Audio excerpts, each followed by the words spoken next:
Hola, les voy a explicar muy brevemente, reforzar, mejor dicho, la explicación del práctico que tienen que hacer para la semana que viene, que consiste en la redacción del escrito recurso sin expresión de causa, tanto como patrocinante como apoderado, es decir, en ambos caracteres. Bueno, el caso, recordarán que es una demanda en la cual hay tres jueces básicamente y la causa queda radicada ante un juez respecto del cual la demandada sabe que tiene una amplitud de criterio, con lo cual, eh, digamos, teme que se vaya a hacer lugar a la demanda sin un análisis muy riguroso de las pruebas y por ende quiere recusarla sin expresión de causa. Porque sabemos que la recusación sin expresión de causa siempre hay una causa subyacente, muchas veces es el criterio, una disconformidad con el criterio del juez. Pero como es sin expresión de causa, no hace falta decir en absoluto el motivo por el cual se está recusando a ese juez. Justamente por eso se llama recusación sin expresión de causa. Entonces, lo que se va a hacer es, en el mismo archivo, igual que el trabajo práctico anterior, van a ser los dos escritos grupales, pero lo presenta un solo integrante del grupo. Bueno, ya ustedes ya saben que tienen que tener configurada la hoja. Y lo primero que van a hacer es la suma.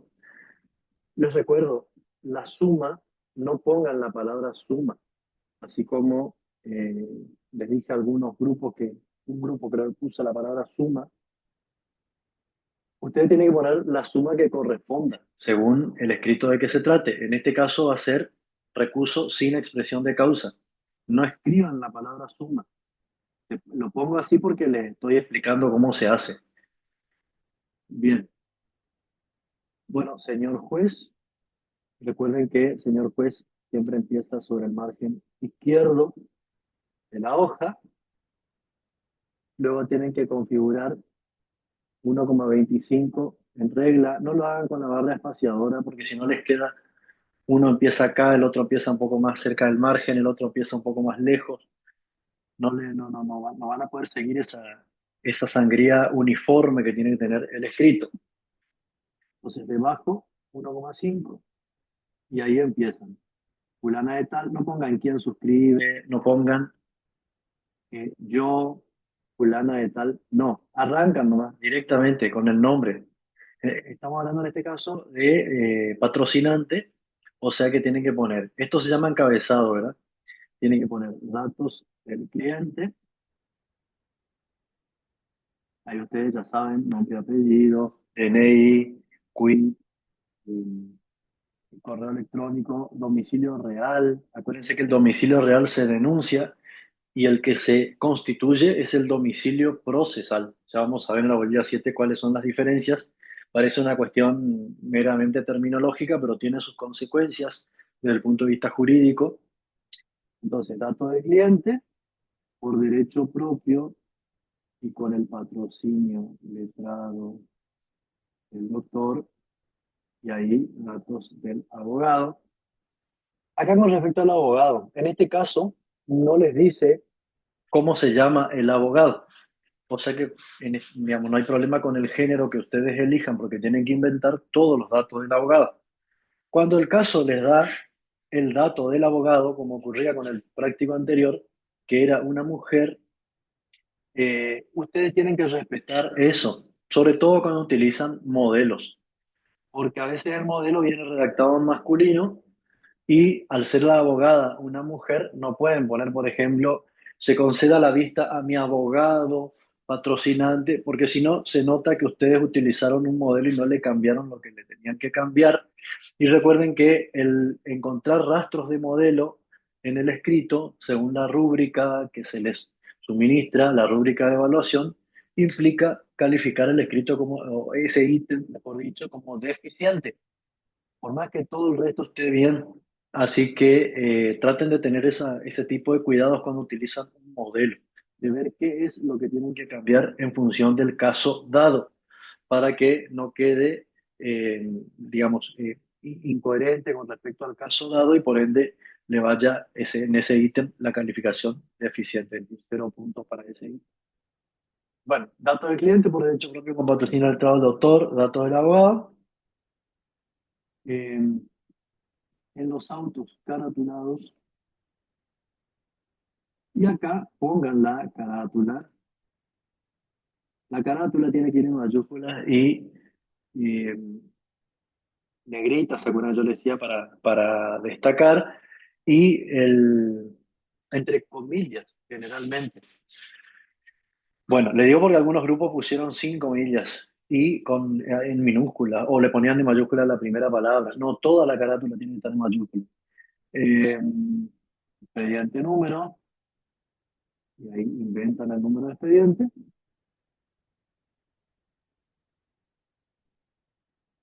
Eh, bueno, juzgado, secretaría. Acá yo le hice una observación a algunos grupos que ponían en minúsculas, ponían así, por ejemplo, juzgado civil y comercial uno. Cuando es nombre propio, esto no es de la facultad, esto es de escuela primaria. Cuando es nombre propio, se escribe con mayúscula. Cuando es sustantivo común, se escribe con minúscula. O sea, si yo digo, por ejemplo, se presentó ante los juzgados civiles, ahí va con minúscula, porque ese es sustantivo común, porque no estoy aludiendo a ninguno en particular, sino que estoy diciendo en general. Pero si digo, se presentó ante el juzgado civil y comercial número uno, ahí tengo que poner con mayúscula. Lo mismo colegio de abogados, cualquier institución que sea nombre propio, tiene que ir con mayúscula. Eh, la inicial con mayúscula, ¿verdad? Bueno, ante su señoría o ante vuestra señoría, respetuosamente me presento y digo. Bueno, ese sería el encabezado.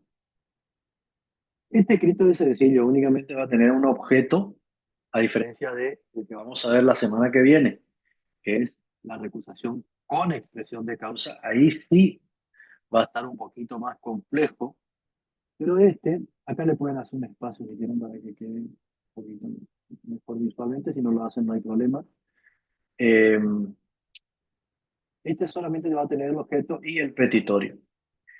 El objeto va a decir palabras más, palabras menos. En este caso, recordemos que es el cliente el que redacta, entonces eh, no va a decir esa fórmula de estilo de que cumpliendo precisas instrucciones mi mandante, no, porque acá es el cliente el que habla. Entonces, ¿qué es lo que va a decir? Palabras más, palabras menos, que vengo por este acto a recusar a su señoría sin expresión de causa, no pongan sin causa, pongan sin expresión de causa, porque recuerden que la causa siempre existe, porque por algo lo están recusando, solo que no tienen que expresarla sin expresión de causa conforme lo autoriza el artículo 14 del Código Procesal Civil y Comercial de la Nación. Código Procesal, recuerden que nombre propio, mayúscula. Y hay una frase que se agrega al final de ese parrafito, que es una frase de estilo más que nada, que por ahí a la doctora no le gusta mucho, pero que es común agregar, que es sin que ello implique menoscabo alguno a su investidura judicial o sin que ello implique menoscabar en absoluto la investidura judicial de su señoría. Bueno, ustedes fíjense cómo le redactan, pero más o menos se dice así como para que no quede que es algo personal contra el juez, sino que simplemente están haciendo uso de ese derecho que la legislación procesal les confiere. Luego en el petitorio, este va a ser el primer escrito que ustedes van a hacer. Acuérdense siempre de configurar la regla cuando empiezan un párrafo. El primer escrito que ustedes van a utilizar el petitorio. Si bien algunos grupos ya se aventuraron a usar el petitorio en el anterior, que no hacía falta, eh, la mayoría no lo hizo porque, claro, no formaba parte de la consigna. Eh, ¿Qué van a hacer acá? El petitorio hay cuando se pide dos o más cosas. Si se pide una sola cosa, no hace falta el petitorio, como era el anterior. El me presento y pido vista no hacía falta. Eh, cuando se piden dos o más cosas por una cuestión de orden, es conveniente poner un petitorio. El petitorio va a ser lo que va a utilizar el proveyente del juzgado cuando provea ese escrito, es decir, cuando le conteste, cuando le responda el juzgado a ese escrito, va a mirar o sea, va a leer todo el escrito obviamente, pero va a contestar el petitorio. Entonces va a decir, al punto uno, téngase presente, al punto 2 tal cosa, tal cosa, tal cosa, al punto 3 tal cosa, tal cosa, tal cosa. Entonces, da respuesta precisa a uno por uno a los puntos del petitorio. De ahí es importante que ustedes hagan bien el petitorio, más allá de lo que pongan en el cuerpo del escrito, que en este caso es un párrafo nomás, pero hay algunos escritos que son más complejos, sin ir más lejos cuando veamos demanda y contestación de demanda, y van a ver que tiene varios puntos el petitorio, por ende es importante tener en cuenta eso. Bueno, en este caso es sencillo. En el primer punto del petitorio le van a pedir que le vamos a poner acá tipo ayuda a memoria, no les quiero yo poner todo, porque si no después ustedes no copian tal cual y no es esa la idea tampoco. El primero va a aludir a la presentación. O sea, palabra más, palabra menos, va a pedir que se le tenga por presentado. ¿Por qué? Recordemos, esta es la demandada, se le corrió traslado de la demanda y acá lo que está haciendo en su primera presentación, antes de contestar demanda incluso, recusar sin expresión de causa. Entonces, se va a pedir que se le tenga por presentada en el carácter invocado por constituido domicilio procesal y denunciado domicilio real. Acuérdense bien estas palabritas. Le podemos ver cuál es la diferencia entre uno y otro domicilio. Pero domicilio por constituido, domicilio procesal, y por denunciado, domicilio real. Y el punto 2 del petitorio va a decir que se tenga por planteada la recusación sin expresión de causa y se ordene la inmediata remisión del expediente o la inmediata remisión de los autos, como ustedes quieran llamar, al subrogante legal que por turno corresponda. Nada más. Y ahí termina. No se compliquen, chicos. Había grupos que ponían el tema del YOSAP, que no es obligatorio. Bueno, ya sabemos, hay una discusión con respecto a eso. Algunos juzgados tenemos el criterio de que cuando un abogado no quiere pagar de entrada, está bien, le proveemos igual, pero le libramos igual una cédula al YOSAP, porque si bien es cierto que con la regulación de honorarios recién hay que pagar el YOSAP, legalmente hablando, más allá de que la costumbre es que de entrada ya se paga, pero hay algunos que no lo quieren hacer, e invocan la norma vigente, que es cierto, dice que recién en la regulación de honorarios. El problema es que de cada 10 expedientes, 5 o 6 piden regulación de honorarios. Y los otros 4 o 5 cobran extrajudicialmente. Entonces el IOSAT queda sin percibir ese importe. Y nosotros, como tribunal, tenemos el deber de noticiar esa situación. Entonces, para evitar todo ese desgaste que implica librarle una cédula al IOSAT para avisarle que este profesional no quiso pagar, más allá de que, digamos, después el IOSAT no se va a presentar, pero uno cumple, digamos, y hay un desgaste por ahí para el juzgado. Seguramente se asesoraron con alguien o seguramente utilizaron un modelo, porque si no, no se explica cómo sacaron eso del YOSAP. En resumidas cuentas, no se compliquen, no se compliquen, hagan así nomás como nosotros les explicamos. Después ustedes van a ver que en la práctica van a tener 1000 vericuetos respecto de cada uno de estos actos, que obviamente es imposible explicarlo todo en un curso de grado. Para eso están después los posgrados y también, incluso por fuera de los posgrados, ustedes van a, en la propia práctica del ejercicio profesional, van a ir aprendiendo un montón de cosas y de detalles y de trucos y de secretos y de vericuetos que ahora no es necesario porque corren el riesgo de, por hablar de más, o mejor dicho, escribir de más, cometer errores en el trabajo práctico. El grupo ese que quiso innovar con esa cuestión terminó sacando una nota baja porque en el caso incurría en contradicciones, en apartamientos de lo que era el caso en cuestión y demás, y por ende esto le iba restando notas lejos de incrementarle por la creatividad. Así que, bueno, tengan mucho cuidado. O sea, está bueno ser creativo y no copiar simplemente un modelo, pero tener mucho cuidado con respecto a cuál es esa creatividad y que esté acorde a el caso que se le está planteando. Bueno, proveer de conformidad hacia la justicia, la frase de estilo y recuerden la firma, firma abogado. Yo le pongo así, a ver, no, hay que quede separado, firma cliente. Yo le pongo así, pero ustedes recuerden que acá tiene que ir el nombre del abogado, el nombre del cliente, y abajo del abogado va la matrícula y abajo del cliente el DNI. No vayan a poner firma abogado y firma de cliente, porque esto es una explicación que yo le estoy haciendo, no es se supone que en el escrito con el caso, ustedes ya tienen que tener esos datos, los datos que no tienen los inventan, y ahí ponen los datos concretos, no pongan firma abogado o firma cliente. Eh, bueno, y ahora vamos al otro, a la otra variante, que es con poder. Copiamos y pegamos porque trabajamos sobre eso, así nos confundimos menos. Bueno, la suma va a ser la misma, me presento, perdón, recursos sin expresión de causa, eh, señor juez, y acá, ¿se acuerdan que se daba vuelta?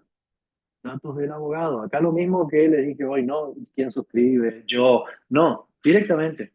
Fulano de tal, abogado, no se olviden de poner algún grupo que se olvidó de poner abogado, matrícula profesional tal, etcétera, etcétera, etcétera, todo lo que ustedes ya saben. Esto no va porque esto es cuando es con patrocinio nomás.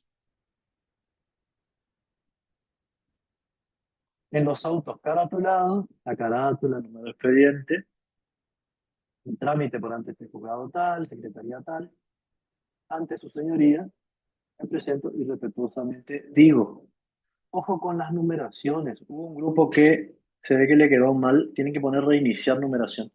Les quedó mal y la numeración continuaba, digamos, en vez de empezar de nuevo como corresponde.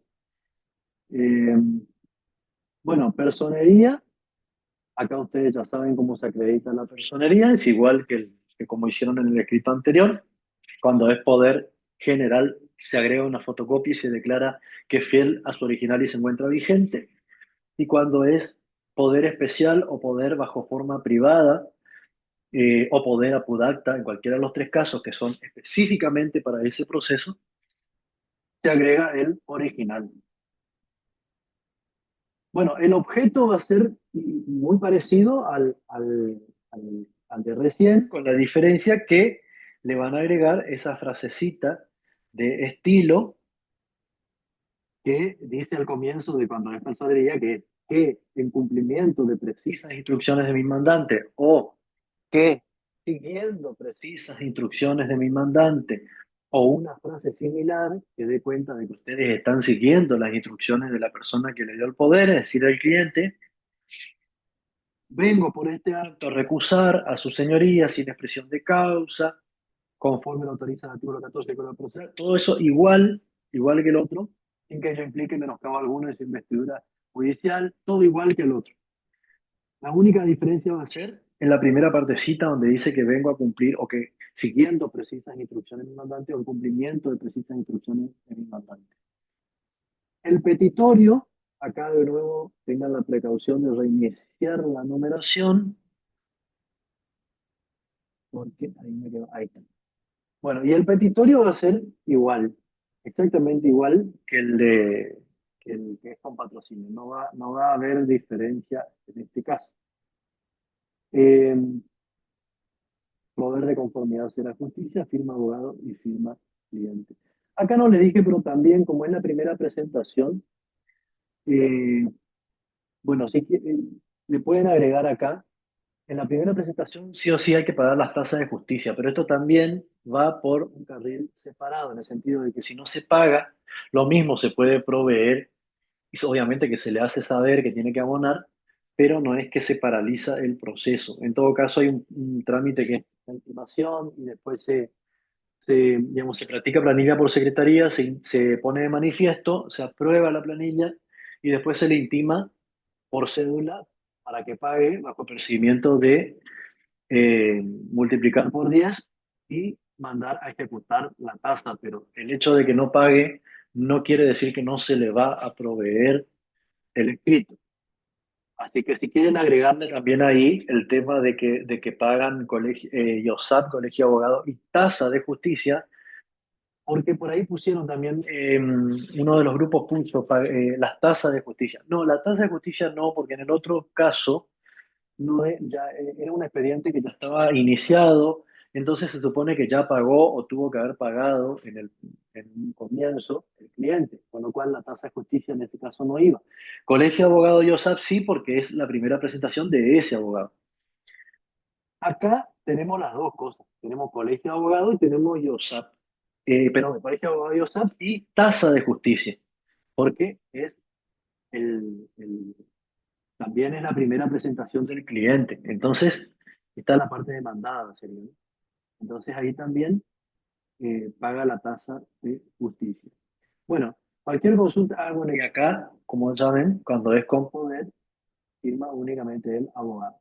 Cualquier consulta que tengan al respecto, ya saben que estamos a disposición en el aula virtual como siempre. Saludos.